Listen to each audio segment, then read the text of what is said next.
Aberavon 21, Maesteg 18, Bedford 16, Pontypool 15, Bristol 31, Wasps 3, Gloucester 16, Harlequins 9, Leicester 21, Richmond 8, Liverpool 12, Bath 4, Llanelli 13, Swansea 16, London Scottish 18, Roslyn Park 13, London Welsh 25, Bridgend 10, Neath 26, Sale 12, Newport 13, Blackheath 6, Oxford University 28, Ebervale 13, and Pontypridd 10, Moseley 16.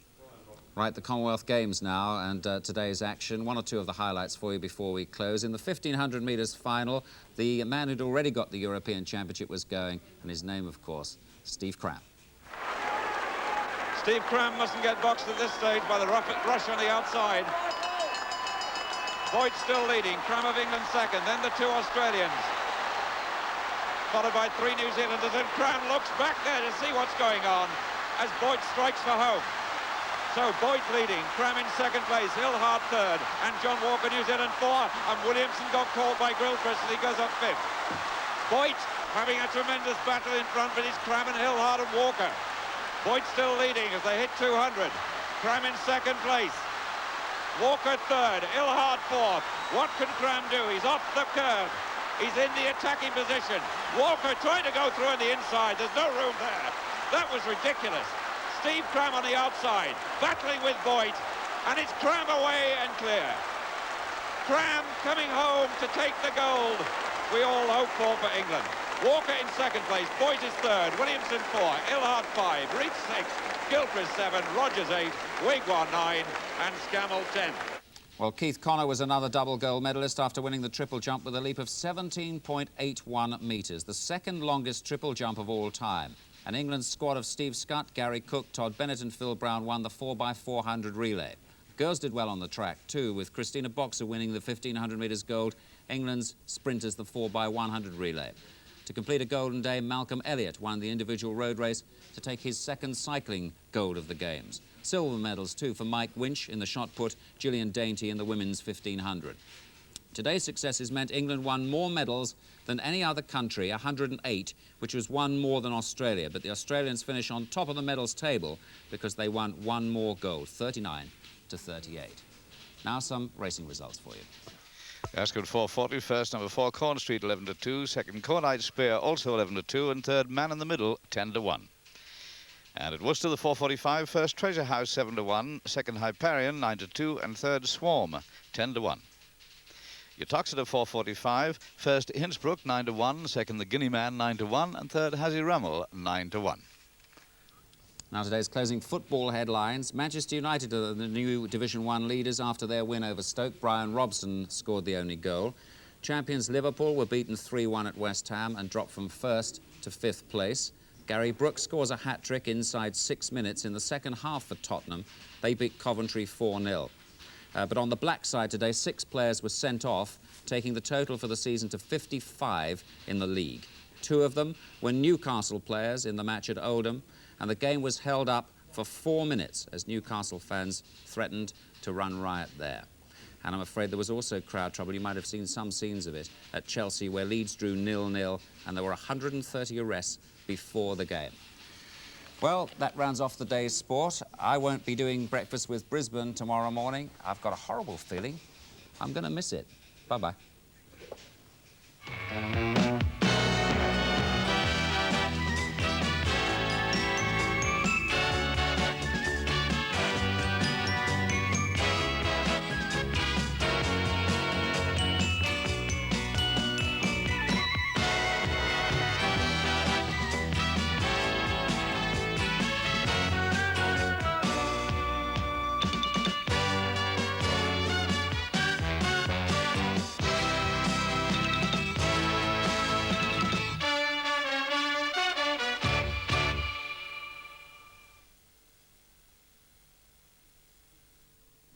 Hello, last week it was Ladies' Night with Barry Manilow, and this week we got one for the chaps. I shall be talking to Olivia Newton-John. We have live music in the studio from Hall & Oates, and last week's Give It a Whirl winner, Sandra Crooks, will be live from a circus. She's got some surprises for us, and also we've got one big shock for her. The ringmaster is John Inman. Are you free?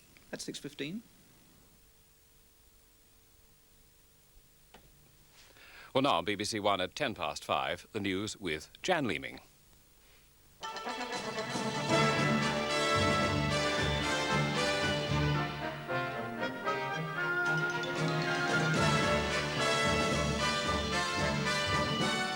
Two men who fought and died in the Falklands get the Victoria Cross, Britain's highest award for valour. Lieutenant Colonel H. Jones was the commanding officer of the 2nd Battalion, the Parachute Regiment. He was known simply as H to his men. He died at Goose Green as he attacked an Argentine machine gun position. The other VC was Sergeant Ian Mackay of 3 Para. He took out, single-handed, an Argentine position on Mount Longdon in the final days of the campaign. This report from Nicholas Witchell. It bears the simple inscription, "For Valour." It is perhaps the most exclusive medal for gallantry in the world. Only 4 VCs have been awarded since the Second World War. Colonel Jones and Sergeant Mackay are the first Britons to be awarded the VC for nearly 30 years, since the Korean War, in fact. It was to achieve this, the British repossession of Goose Green settlement, that Colonel H led his men of the 2nd Battalion, the Parachute Regiment. It was, though, to a victory and to a celebration which he never saw. The Colonel's charge against enemy positions has been described many times. These, though, are the words of the official citation. It was a time for personal leadership and action. Colonel Jones seized a submachine gun and, calling on those around him and with total disregard for his own safety, charged the nearest enemy position. This action exposed him to fire from a number of trenches. As he charged, he was seen to fall and roll backwards. He immediately picked himself up and again charged the enemy trench, firing his machine gun and seemingly oblivious to the intense fire directed at him. He was hit by fire from another trench, which he outflanked, and fell dying only a few feet from the enemy. It was, says the citation, a devastating display of courage which completely undermined the Argentines' will to fight further. Lieutenant Colonel Jones, Captain Wood, Captain James. Lieutenant Colonel Herbert Jones was buried with other men of the 2nd Battalion, the Parachute Regiment, in a grave overlooking San Carlos Water, where they still lie. But it was not just at Goose Green that the Parachute Regiment fought and suffered heavy casualties. In the final battle for Stanley, the 3rd Battalion struggled for control of Mount Longdon. It was here that Sergeant Ian Mackay also charged an enemy position, thereby rallying his own forces and guaranteeing their ultimate victory. These are the words of his citation. It was clear that instant action was needed if the advance was not to falter. Sergeant Mackay issued orders and, taking 3 men with him, broke cover and charged the enemy position. The assault was met by a hail of fire. A corporal was seriously wounded, a private killed, and another wounded. Despite these losses, Sergeant Mackay, with complete disregard for his own safety, continued to charge the enemy position alone. On reaching it, he dispatched the enemy with grenades. Sergeant Mackay, however, was killed at the moment of victory, his body falling on the bunker. Last night, Sergeant Mackay's parents spoke to John Thorne about the award to their son and what it meant to them. At first, tremendous elation, I think, for the whole family that what had happened had been acknowledged. But still a dreadful sadness that we won't see him again. Do you know how his colleagues in the Parachute Regiment, how they felt about Ian and about what he did on the Falklands? Only from what was said to us last Friday at the commemoration service at Aldershot, when various of his soldier friends came up and said that if it hadn't been for what Ian did, then there's a possibility that neither them nor a lot more would have been there on that Friday. And perhaps we did cry when we heard it, and we've shed tears, but it does, let's say, ease anything, but it does help us to see the situation as it was, and that Ian, as it said, probably he knew what was happening, knew what had to be done, and couldn't sit back and let nothing just happen. He would have to do something to try and eliminate a danger for other people. I'd like to think that the 3rd Battalion, it's part as much theirs as it is Ian's, and that I hope they take as much pride in this as we do. In Rome, gunmen have attacked worshippers leaving a synagogue, killing a 2-year-old child and wounding about 30 other people. Eyewitnesses said the attackers opened fire with automatic weapons and threw several grenades before fleeing in 2 cars. The injured included several other children who had been to the synagogue with their parents. As the wounded were removed, an angry crowd gathered outside the synagogue, shouting abuse at the authorities for failing, they claimed, to provide adequate protection for Jewish property. The synagogue is in an old part of Rome, and the police say at least 6 gunmen were involved. The area was sealed off as a search began for the escape cars. Before attacking the worshippers, the terrorists gunned down an auxiliary policeman guarding the synagogue. No one has claimed responsibility. The Italian Prime Minister has promised that protection for the Jewish community will be stepped up, and the Pope has called the attack a criminal action. This was the first major anti-Jewish attack in Italy for several years, but it follows a shooting at a Brussels synagogue last month. Within the last few minutes, President Reagan has announced a further trade sanction against Poland as the result of last night's vote by the Polish Parliament to outlaw the independent trade union Solidarity. Mr. Reagan announced that tariffs on manufactured goods from Poland would be increased. He was, he said, prepared to take further steps. And the Polish military leader, General Jaruzelski, has now announced he's to free a large number of imprisoned trade unionists in an apparent effort to soften the impact of the new law. An employers' leader has said those lucky enough to have jobs should protect them by putting their backs into work as never before. The CBI president, Sir Campbell Fraser, said there should be no skiving or striking and no long lunches or long weekends. Sir Campbell said his remarks were aimed at both workers and managers. The 12th Commonwealth Games have ended in Brisbane with a closing ceremony attended by the Queen and Prince Philip. It was a successful last day for the English, who added 6 more golds to their total. Jim Biddulph reports from Brisbane on the final celebrations. It's become a tradition for the Queen to close the Commonwealth Games, and the population of Brisbane, if not the whole of Queensland, packed the stadium today for the occasion. The Queen looked happily relaxed on this most brilliant of days, when people even had to be warned against the sun. She saw an English victory in the 1,500 metres, which had the audience literally jumping up and down in their seats.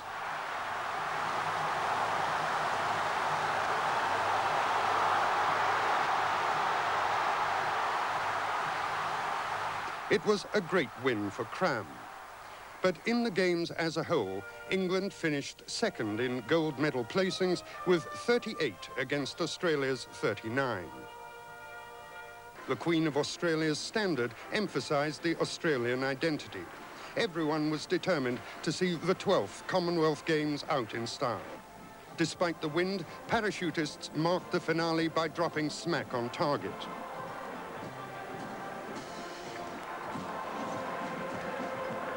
When it came time for the Queen and the Duke of Edinburgh to leave, they were escorted by an amiable chaos of 5,000 Commonwealth athletes, many of whom are already looking forward to the next Commonwealth Games in Edinburgh in 1986.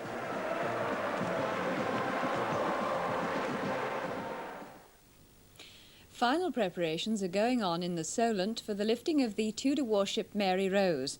Weather and tide were exactly right as the floating crane Togmore started work. She took just 10 minutes to bring the wreck within a few feet of the surface.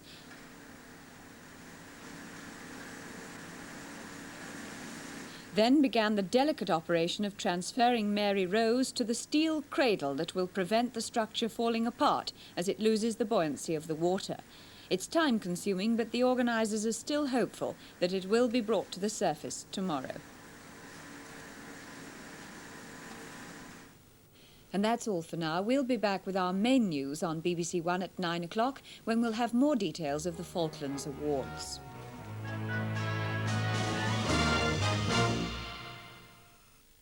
Good evening to you. Well, the quiet weather looks like holding for the Mary Rose, but it's a bit dirty for the rest of us, really, because this depression is still close by, and it's going to stay close by for the next 24 hours at least, and all around it is swirling a giant area of cloud. There are one or two breaks in the cloud, so the lucky ones are seeing a little bit of the sunshine from now and again, but also the cloud is thick enough to give a little rain now and again. But as far as the Mary Rose is concerned, wide apart isobars means very little wind, and that's exactly what they want there. So as far as tonight's weather is concerned, it's a case of some places getting a little rain or drizzle from time to time, but most of the country, about 90–95% of it, I think, staying quite dry through the night. It will be a misty, murky sort of night in most parts of the country, although on the other hand, temperatures aren't going to get down all that low. But by the same token, temperatures aren't going to get up all that high tomorrow. They'll stick in the same levels as they were today, between about 12 and 14 degrees centigrade, which is around about the middle 50s Fahrenheit, 54 to 57 Fahrenheit to be exact. And still a coldish wind blowing around that low. In the north there, it'll be from the northeast, so that's a fairly cold wind. And still these awkward patches of rain coming through from time to time, but most of the country getting away with quite a dry day. And the outlook beyond that is very little difference, really. There'll be a lot of cloud about. It'll still be cold, a little rain here and there. Good evening. And now today's sports news on BBC1 from Bob Wilson.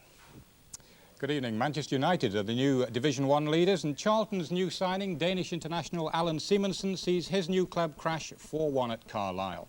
And in another black day for soccer, 6 players are sent off.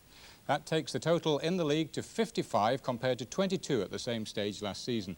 At that rate, the sendings off at the end of the season could soar to over 200. Now the headlines.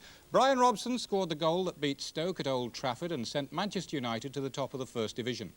Alvin Martin, who's in the England squad to face West Germany next week, scored the first goal as West Ham beat champions Liverpool 3-1. Jeff Pike and Sandy Clark were the other scorers for West Ham, who now move up to second place in the table. A good day for London clubs. Tottenham beat Coventry 4-0 with Gary Brooks scoring a second-half hat-trick in the space of 6 minutes. Garth Crooks was the first Spurs scorer. And Arsenal made it a hat-trick for the London clubs with a 1-0 win at Ipswich. Tony Woodcock was the scorer after 59 minutes. There was another win for promoted Luton, 3-2 at Birmingham, with Brian Steen getting among the goals again, but Watford were held 2-2 by Norwich. On the darker side of football today, 6 players were sent off. They included former England men Peter With of Aston Villa and Terry McDermott of Newcastle, while in Scotland, former international captain Danny McGrain of Celtic was also sent off. And in the second division match at Stamford Bridge, there was crowd trouble as Chelsea and Leeds drew 0-0. Before the game, 130 Leeds fans were arrested after causing trouble on the underground. Now let's look at the league tables. And in Division 1, Manchester United are the new leaders, a point ahead of West Ham, whose 3-1 win over Liverpool knocked the champions off the top and down to 5th place. West Bromwich move up to 3rd, a point behind West Ham. Then it's Watford and Liverpool, followed by Spurs, who are on 16 points. At the bottom, there's little change, with Southampton, Norwich and Birmingham still occupying the last 3 places. Defeats for Coventry and Ipswich mean those 2 clubs drop into the bottom 5. In Division 2, Wolves stay top despite their goalless draw at Sheffield Wednesday. Queen's Park Rangers move into 2nd place, Wednesday stay 3rd, but Grimsby drop from 2nd to 4th. Now the 3rd Division and Lincoln, following their 5-1 home win over Doncaster, now have a 4-point lead at the top. After Lincoln, the situation is very tight, with 3 clubs on 17 points. Oxford dropped from 2nd to 3rd place after losing 2-1 at Millwall. Division 4 and Wimbledon are the new leaders. They beat Aldershot 6-1 to keep their unbeaten record and edge out Bury and Scunthorpe on goal difference. Torquay, the overnight leaders, dropped to 4th place after going down 4-1 at Hull. Scotland's Premier Division and reigning champion Celtic are still top tonight, but by just a single point after losing 3-1 at home to Aberdeen. Rangers, who played out a goalless draw at Morton, are second, but on goal difference only from Dundee United and Dundee. Pools news, well, don't think of checking up your job tonight if you've got maximum points on the pools. With 13 score draws and 5 no-score draws on the coupons, no claims are required. The dividend forecast is low. Here are the numbers. Numbers 2, 7, 9, 13, 17, 20, 22, 27, 36, 43, 46, 49 and 54. Well, let's look again at a magnificent last day for England in Brisbane, where the Commonwealth Games ended in a golden shower of medals. 6 golds were won in all by England's athletes and cyclists. Steve Cram captured the blue ribbon event, the 1500 metres, to add another gold medal to the one he won in the European Championships. Keith Connor was another double gold medalist after winning the triple jump with a leap of 17.81 metres, the second longest triple jump of all time. An England squad of Steve Scott, Gary Cook, Todd Bennett and Phil Brown won the 4x400 metres relay. The girls did well on the track as well, with Christina Boxer winning the 1500 metres gold, and England's sprinters won the 4x100 metres relay. To complete a golden day, Malcolm Elliott won the individual road race to take his second cycling gold of the Games. There were silver medals too for Mike Winch in the shot put and Gillian Dainty in the women's 1500 metres. Today's successes meant England won more medals than any other country, 108, which was one more than Australia. But the Australians finish on top of the medals table because they won one more gold, 39-38. Right, I think we've got one late racing result for you now, 5:15 from Worcester. And first, Max Treasure at 8-1. Second, Irish Whiskey, the 2-1 favourite. And third, Chance Flight, 3-1. Right, some tennis news, and Virginia Wade's progress in the 60,000 Women's Classic in Florida came to a sudden halt when she met Chris Lloyd in the quarterfinals. Virginia had caused some shock in the previous round against Sylvia Hanika. She went out in straight sets to Mrs. Lloyd, 6-love, 6-1. Just about time to remind you about Match of the Day tomorrow with Jimmy Hill, the time 5 o'clock. Programmes for Saturday evening on BBC1. At 6:15, another live late breakfast show with Noel Edmonds. Then at 6:55, Terry Wogan attempts to host Blankety Blank. At 7:30 in Juliet Bravo, decisions have to be taken. I want this Ramsden fella charged. At 8:20, Paul Daniels dazzles us again with his magic show. At 9:15, Horse of the Year show comes to an exciting end with the Radio Rentals Championship. Then at 10:40, Jasper Carrot. How come the flies have survived the nuclear blast? What do they do in 4 minutes that we don't know? Finally, at 11:25, there's Cannon. That's the lineup of programmes for Saturday evening on BBC1.